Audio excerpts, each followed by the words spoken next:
জানিয়ে দেব এই মুহূর্তে হাতে পাওয়া সর্বশেষ গুরুত্বপূর্ণ আপডেট বাংলা সংবাদ। শুরুতেই থাকছে ইসকন হাসিনার পতনের পর কেন প্রতিবাদ আন্দোলন করছে।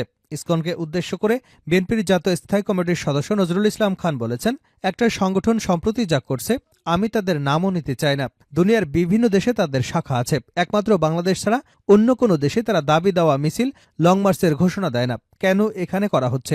এত বছর ধরে যে নির্যাতন নিপীড়ন করেছে তখন কোনো প্রতিবাদ না করে এখন শেখ হাসিনার পতনের পরপর নতুন সরকার আসার সঙ্গে সঙ্গে এই আন্দোলনটা কেন করতে হবে, প্রশ্ন রেখেছেন নজরুল ইসলাম খান।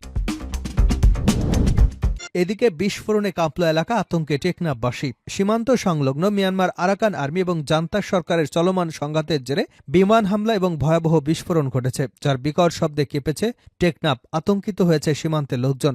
নাফ নদীর উপরে দেখা গেছে ধোঁয়ার কুণ্ডলী। বৃহস্পতিবার রাত 8:30টার দিকে ওপার থেকে বিস্ফোরণের শব্দ ভেসে এসেছে, তা নতুন করে স্থানীয়দের মধ্যে আতঙ্কের সৃষ্টি করেছে।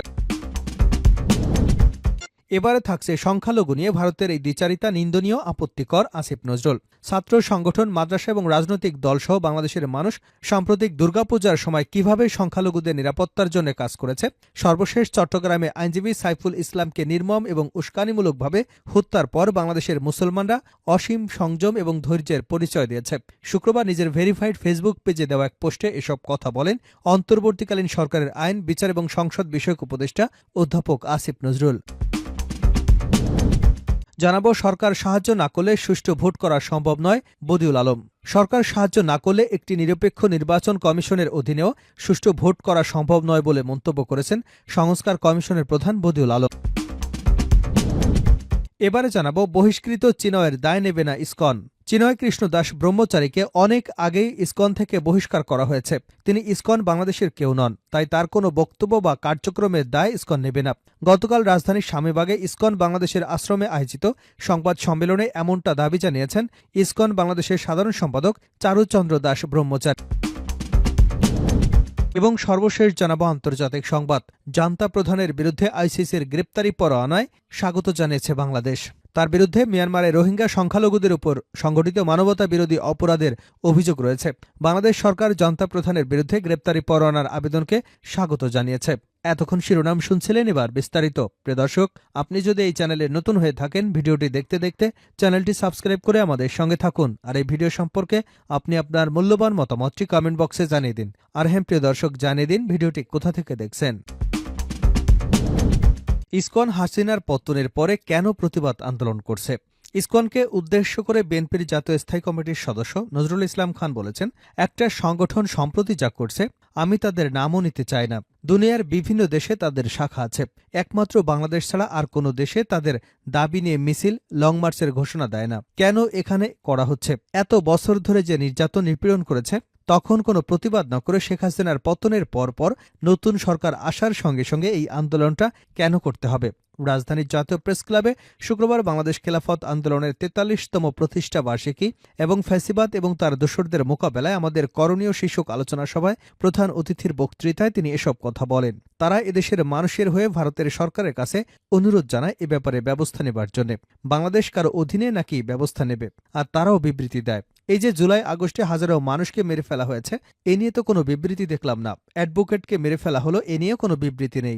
একজনকে গ্রেপ্তার করলে বিবৃতি দিবেন, আর হাজার হাজার মানুষকে খুন করলে বিবৃতি দেবেন না। এটা পক্ষপাত। শেষ করছে আন্তর্জাতিক সংবাদ দিয়ে। জান্তা প্রধানের বিরুদ্ধে আইসিসির গ্রেপ্তারি পরোয়ানাকে আবেদনে স্বাগত জানায় বাংলাদেশ। মিয়ানমারের সামরিক প্রধান সিনিয়র জেনারেল মিন আং হুয়াংয়ের বিরুদ্ধে গ্রেপ্তারি পরোয়ানা জারির আবেদন জানিয়েছে আন্তর্জাতিক অপরাধ আদালত। তার বিরুদ্ধে মিয়ানমারের রোহিঙ্গা সংখ্যালঘুদের উপর সংঘটিত মানবতা বিরোধী অপরাধের অভিযোগ রয়েছে। বাংলাদেশের সরকার জান্তা প্রধানের বিরুদ্ধে গ্রেপ্তারি পরোয়ানায় স্বাগত জানিয়েছে। এ নিয়ে সরকার সাহায্য না করলে সুষ্ঠু ভোট করা সম্ভব নয়, বদিউল আলম। সরকার সাহায্য না করলে একটি নিরপেক্ষ নির্বাচন কমিশনের সুষ্ঠু ভোট আয়োজন করা সম্ভব নয় বলে মন্তব্য করেছেন সংস্কার কমিশনের প্রধান বদিউল আলম। শুক্রবার বেলা 11:30টার দিকে এফডিসি সুষ্ঠু নির্বাচনের জন্য ইসি, প্রার্থী এবং নাগরিক ভূমিকা নিয়ে এক সংবাদ সম্মেলনে এ মন্তব্য করেন তিনি। বদিউল আলম মজুমদার বলেন, গত 3টি নির্বাচনে যারা নির্বাচনী অপরাধ করেছেন তাদের শাস্তির আওতায় আনা উচিত। সবচেয়ে বড় অপরাধ করেছে নির্বাচন কমিশন। গণমাধ্যম প্রসঙ্গে সংস্কার কমিশনের প্রধান বলেন, নির্বাচনে গণমাধ্যমের ভূমিকা গুরুত্বপূর্ণ, কিন্তু গত 3 নির্বাচনে কেউ ইচ্ছা করে সত্য বলেনি। আবার কাউকে কাউকে বাধ্য করা হয়েছিল সত্য না বলতে। নতুন নির্বাচন কমিশন প্রসঙ্গে তিনি বলেন, বৃক্ষ তার ফলে পরিচয়। তবে এই ইসির জন্য বড় চ্যালেঞ্জ নেই, কারণ গতবারের মতো ক্ষমতাসীন রাজনৈতিক দলের চাপ নেই। নারী ভোটার এবং প্রবাসী ভোটারদের অংশগ্রহণ নিশ্চিত করা নির্বাচন কমিশনের জন্য চ্যালেঞ্জ হতে পারে বলে মন্তব্য করেন সংস্কার কমিশন প্রধান। বহিষ্কৃত চিনয়ের দায় নেবে না ইসকন। চিনয় কৃষ্ণ দাস ব্রহ্মচারীকে অনেক আগেই ইসকন থেকে বহিষ্কার করা হয়েছে। তিনি ইসকন বাংলাদেশের কেউ নন, তাই তার কোনো বক্তব্য বা কার্যক্রমের দায় ইসকন নেবে না। গতকাল রাজধানীর স্বামীবাগে ইসকন বাংলাদেশের আশ্রমে আয়োজিত সংবাদ সম্মেলনে এমনটা জানিয়েছেন ইসকন বাংলাদেশের সাধারণ সম্পাদক চারুচন্দ্র দাস ব্রহ্মচারী। লিখিত বক্তব্যে চারুচন্দ্র দাস বলেন, সম্প্রতি বাংলাদেশে সম্মিলিত সনাতনী জাগরণ জোটের আন্দোলনকে কেন্দ্র করে ইসকন বাংলাদেশকে নিয়ে মিথ্যা, বানোয়াট এবং উদ্দেশ্যপ্রণোদিত অপপ্রচার ছড়ানোয় এক ধারাবাহিক প্রচেষ্টা লক্ষ্য করা যাচ্ছে। বিশেষত চট্টগ্রামের বিশিষ্ট আইনজীবী সাইফুল ইসলাম আলিফের মর্মান্তিক মৃত্যুর পর এই অপচেষ্টা চরমে পৌঁছেছে। আমরা স্পষ্টভাবে জানাতে চাই, এ ধরনের ন্যাক্কারজনক ঘটনা এবং চলমান আন্দোলনের সঙ্গে ইসকন বাংলাদেশের কোনো ধরনের সম্পৃক্ততা নেই। এই মিথ্যাচার এখন এমন এক পর্যায়ে পৌঁছেছে যে সড়ক দুর্ঘটনার মতো বিষয়গুলো ইসকন সংক্রান্ত বলে চালিয়ে দেওয়া হচ্ছে। চারুচন্দ্র দাস বলেন, গত ৩রা অক্টোবর আনুষ্ঠানিক বিবৃতির মাধ্যমে ইসকনের পক্ষ থেকে জানিয়ে দেওয়া হয় যে চিনয় কৃষ্ণ দাস ইসকন বাংলাদেশের মুখপাত্র নন, তাই তার বক্তব্য সম্পূর্ণ তার ব্যক্তিগত।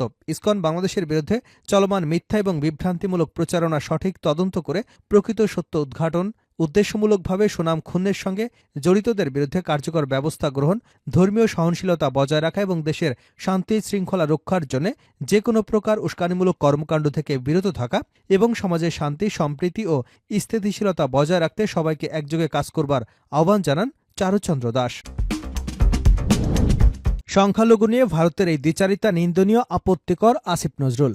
ছাত্র সংগঠন, মাদ্রাসা এবং রাজনৈতিক দলসহ বাংলাদেশের মানুষ সম্প্রতি দুর্গাপূজার সময় কিভাবে সংখ্যালঘুদের নিরাপত্তার জন্য কাজ করেছে, সর্বশেষে চট্টগ্রামে আইনজীবী সাইফুল ইসলামকে নির্মম এবং উস্কানিমূলকভাবে হত্যার পরও বাংলাদেশের মুসলমানরা অসীম সংযম এবং ধৈর্যের পরিচয় দিয়েছে।